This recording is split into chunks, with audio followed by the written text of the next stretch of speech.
Сейчас много говорят об электромагнитном излучении, которому неизбежно подвергается любой современный человек, особенно житель большого города. И если половина людей на планете попросту не задумывается над этим вопросом, то для части населения проспекта Аяра в Сухуми это вопрос жизни и смерти. По крайней мере, они в этом убеждены. Проблема у нас то, что проводят они, электростанцию сделать здесь, перед моим носом, 5 метров нету даже.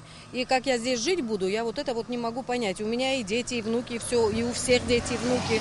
Это же на что-то действует, наверное.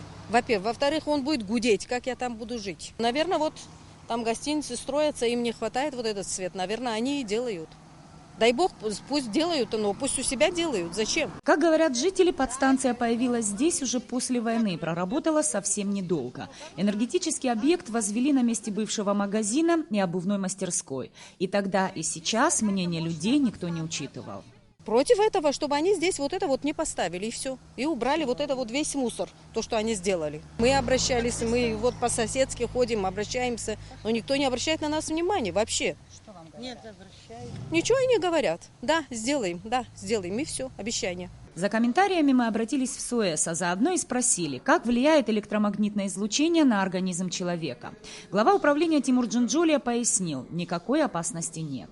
Мы подняли все наши нормы, показали все наши статьи, на каком удалении должна быть подстанция, разрешенные величины. Ни одного пункта по ПУЕ не нарушается сегодня с нашей стороны. Еще раз повторюсь, никакого вреда, никакой радиации для близлежащего населения оно в себе не несет. Это разрешено, это практикуется, и оно является нормой. Тем более, что от дома, где они проживают, она находится на расстоянии где-то 50 метров. По утверждению специалистов, переносить подстанцию нет возможности. И дело тут не только в том, что свободного кусочка земли в этой части города уже давно нет. Речь идет об очень больших финансовых вложениях. Там у нас находится технический узел. Сходятся 3, даже 4 высоковольтных фидера.